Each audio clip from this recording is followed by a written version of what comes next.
যাই হোক, তাড়াতাড়ি এই সোনার টমেটোগুলো চুরি করে নিয়ে যায়।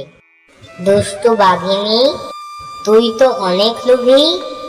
তুই রূপালীকে পচা টমেটো ধরিয়ে দিয়েছিলি, এখন কিনা ঘরের চালের থেকে আবার সোনার টমেটোর গাছগুলো চুরি করতে এসেছিস।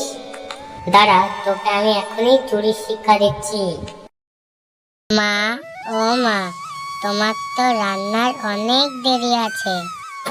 ততক্ষণে রিনাদের বাড়ি গিয়ে রিনার সাথে একটু খেলা করে আসি। আমার তো রান্না প্রায় শেষ হয়ে এসেছে। তোর রিনাদের বাড়িতে যেতে হবে না, খেয়ে দে একবারে যাস কেমন? ও মা, তুমি কি রান্না করছো? মা রে, ঘরে রান্না করার মতো কিছুই ছিল না। দুটো আলু ছিল, ভাত রান্না করছি আর আলু সিদ্ধ। ও মা, রোজ রোজ এই আলু সিদ্ধ দিয়ে ভাত খেতে আর আমার ভালো লাগে না। কি আর করবো রে মা, বাঘিনী মামির টমেটো বাগানে যে কাজ করি, এখনো মাস শেষ হয়নি। মাস শেষ হলে তারপরে বেতনের টাকা দিয়ে তোকে ভালো মন্দ কিছু রেঁধে খাওয়াবো কেমন? ও মা, তুমি রান্না করতে থাকো, আমি একটু যাই না মা, তাড়াতাড়ি চলে আসবো। আচ্ছা ঠিক আছে, তাড়াতাড়ি চলে আসবি, আবার যেন দেরি করিস না কেমন? হ্যাঁ রে রিনা, তোদের রান্নাঘরের জানালাটা দিয়ে কি সুন্দর খাবারের একটা ঘ্রাণ আসছে। তোর মা কি টমেটোর চাটনি রান্না করছে নাকি রে? হ্যাঁ রে মিতু, আমাদের বাগানের টমেটোগুলো খেতে অনেক মজা। আমার মারও প্রায় রান্না শেষ হয়ে এসেছে। রান্না শেষ হলে আমি টমেটোর চাটনি দিয়ে মজা করে ভাত খাবো। ও কাকিমা টমেটোর চাটনি রান্না করছে। জানিস আমার মা না আজকে শুধু আলু সেদ্ধ আর ভাত রান্না করছে। আমার না রোজ রোজ আলু সেদ্ধ দিয়ে ভাত খেতে আর ভালো লাগে না। আমাদের যদি টমেটো বাগান থাকতো তাহলে আমিও টমেটো চাটনি করে দিতে বলতাম। মিতু, তুই তাহলে আমার সাথে চল, আমি মাকে বলে দুজন একসঙ্গে বসে টমেটো চাটনি দিয়ে ভাত খাবো কেমন? কিন্তু রিনা, কাকিমা যদি বকাবকি করে তোকে। আরে কিছু হবে না, তুই আমার সঙ্গে চল না। মা, তোমার রান্না হয়েছে। বাহির থেকে তোমার রান্নার সুঘ্রাণে পেটে যে চুচু দৌড়চ্ছে।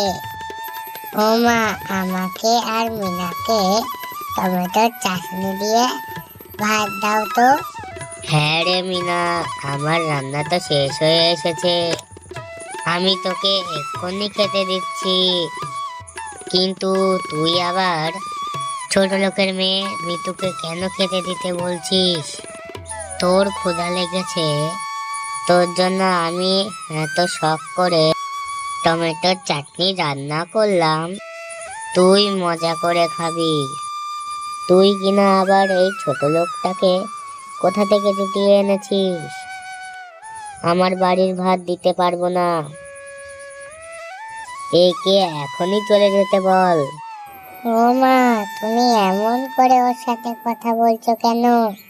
ওর মা রোজ রোজ শুধু আলু সেদ্ধ রান্না করে। বাহির থেকে টমেটোর চাটনির ঘ্রাণে ওরও টমেটোর চাটনি দিয়ে ভাত খেতে ইচ্ছা করছে। না হয় ওকে একটু চাটনি দাও, বাড়িতে যে ভাত খেয়ে নেবে। এ মিতু, এই ছোট লোকের বাচ্চা, তুই আমার মেয়েকে কি সব বলেছিস? হ্যাঁ, আমার মেয়ে এখন আমার কথাই শুনছে না। তুই আমার মেয়ের সাথে আর মিশবি না বলে দিলুম, তাহলে দিন দিন আমার মেয়েও তোদের মতো ছোট লোক হয়ে যাবে। পরেরটা শুধু খাওয়ার ধান্দা করে বেড়াস, তাই না?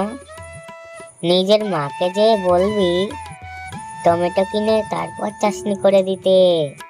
কিন্তু কাকিমা, তুমি আমাকে এতগুলো কথা শোনাচ্ছ কেন? হ্যাঁ, আমি তো আসতে চাইনি, রিনা আমাকে জোর করে নিয়ে আসলো।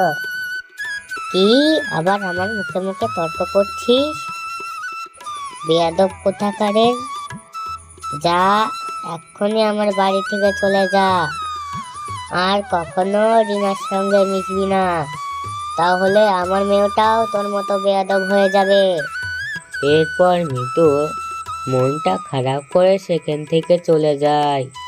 কি রে মিতু, আমি সেই কখন তোর জন্য রান্না করে ভাত বেড়ে বসে আছি, আর তোর কিনা এখন বাড়িতে ফেরার কথা মনে হলো? হ্যাঁ, আমার যে আবার কাজে যেতে হবে।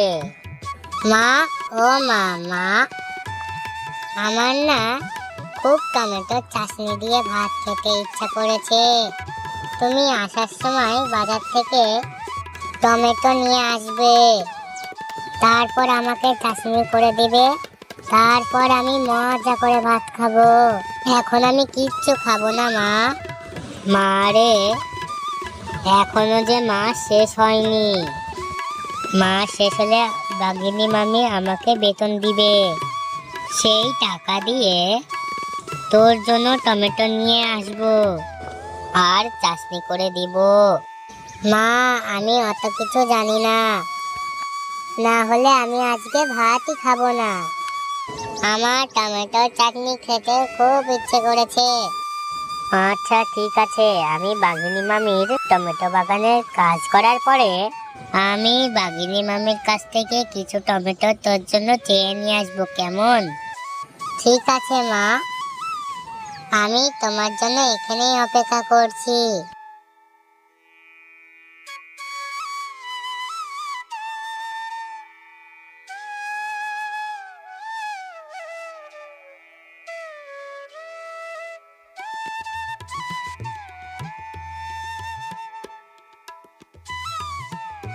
এই তো ঘরের সব কাজ শেষ, বাগানেও প্রায় পরিচর্যা শেষ হয়ে গিয়েছে।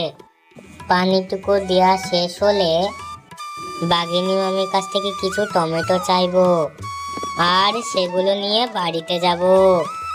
বলো বন্ধুরা, নিচে দেখো একটা কালো লাল রঙের বোতাম আছে, ওইটাতে টাচ করলে সাদা হয়ে যাবে। দেখবে নাকি ম্যাজিকটা? জলদি টাচ করো। বন্ধুরা, এই ভিডিওর পার্ট 2 দেখতে চাইলে কমেন্টে লিখে জানিও।